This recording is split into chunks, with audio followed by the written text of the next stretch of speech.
warahmatullahi wabarakatuh.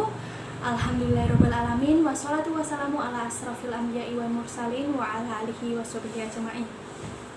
Baik, perkenalkan saya Fania Rasmi Prabasiwi, mahasiswi Universitas Islam Negeri Walisongo Semarang, Fakultas Psikologi dan Kesehatan, jurusan Psikologi. Saudara-saudara sekalian, pasti kita pernah yang namanya merasakan perasaan sedih atau kecewa. Dan itu adalah hal yang wajar dirasakan oleh setiap orang, karena Allah memberi keperasaan bukan hanya bahagia dan senang saja, namun sedih dan kecewa itu juga pernah diberikan. Tinggal bagaimana kita menyikapi perasaan sedih dan kecewa tersebut. Seperti firman Allah di surat An-Najm ayat 43, A'udzubillahi minasyaitonirrajim, Bismillahirrahmanirrahim, wa annahu adhaka bi abka, yang artinya, dan dialah sesungguhnya yang membuat orang tertawa dan menangis. Ya, Allah memang menciptakan perasaan bermacam-macam ya, bukan hanya sedih dan kecewa, namun bahagia. Allah menciptakan perasaan bahagia agar kita tahu dan bersyukur seberapa banyak nikmat yang diberi Allah kepada kita.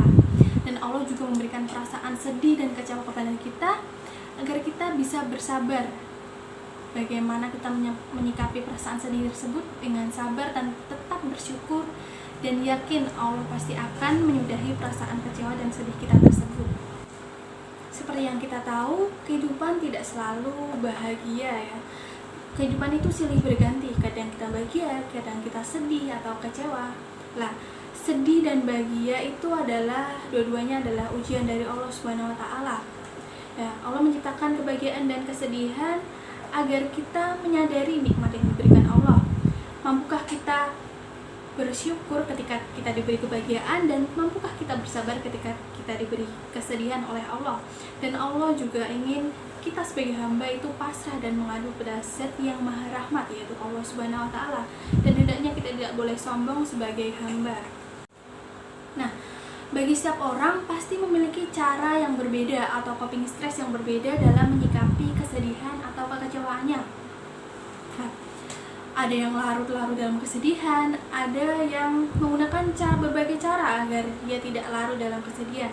Nah, sebagai orang muslim, ada beberapa tips agar kita tidak terlalu larut dalam kesedihan atau kekecewaan, yaitu yang pertama, bahwa kita harus selalu percaya dan mengingat Allah Subhanahu wa taala, bahwa Allah itu selalu bersama kita.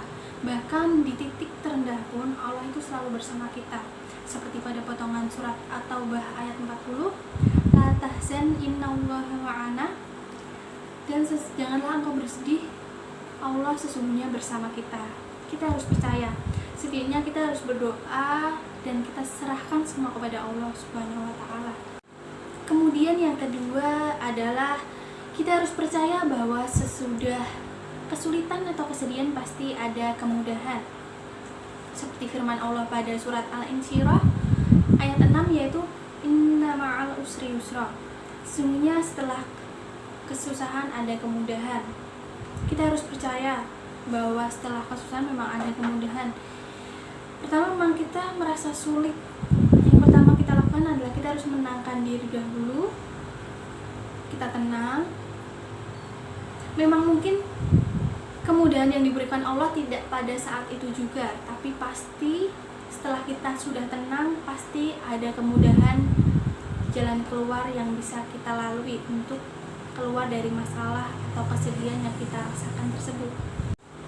Selanjutnya, kita harus menanamkan prinsip pada diri kita bahwa Allah itu tidak akan membebani hambanya di luar batas kemampuan hambanya tersebut. Seperti pada surat Al-Baqarah ayat 286, A'udzubillahi minasyaitonirrajim, Bismillahirrahmanirrahim, la yukallifullahu nafsan illa wus'aha, yang artinya Allah tidak akan membebani seseorang di luar kesanggupannya. Kita harus percaya bahwa memang Allah tidak akan membebani kita di luar batas kemampuan kita, karena hanya Allah yang tahu batas kita di mana, seperti itu. Terus, jadi setiap cobaan yang atau ujian yang kita hadapi, pasti kita bisa melalui hal tersebut dengan cara kita, karena Allah tahu batas kemampuan kita menghadapi suatu cobaan. Pasti kita bisa keluar dari masalah yang kita hadapi. Kita harus percaya. cepat atau lambat pasti kita bisa melewati itu semua dan kita tidak larut dalam kesedihan. Baik, yang terakhir adalah hendaknya kita selalu mengingat Allah Subhanahu wa taala agar hati kita selalu merasa tentram. Dan bagaimana agar kita selalu mengingat Allah?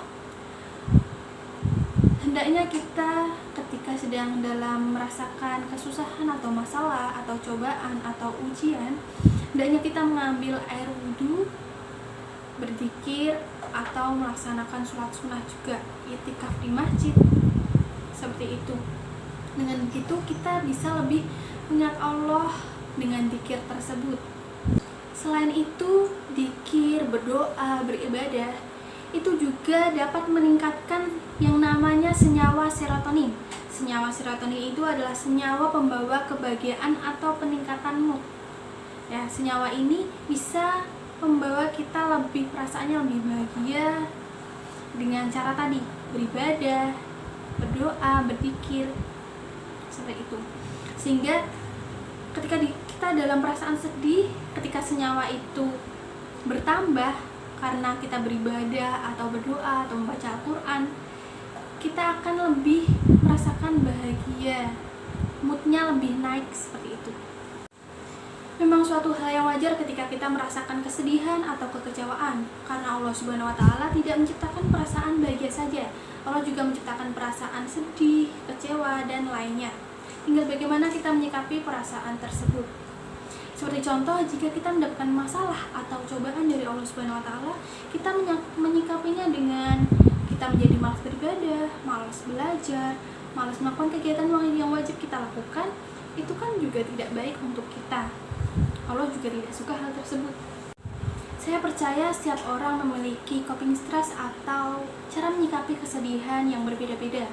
Dan saya juga percaya bahwa saudara sekalian juga mempunyai coping stress atau cara menyikapi kesedihan dan kekecewaan yang berbeda. Yang penting bagaimana baiknya agar kita tidak terlarut dalam kesedihan. Atau saudara bisa melakukan beberapa cara yang telah saya sampaikan tadi. Baik, terima kasih atas perhatian saudara. Wassalamualaikum warahmatullahi wabarakatuh.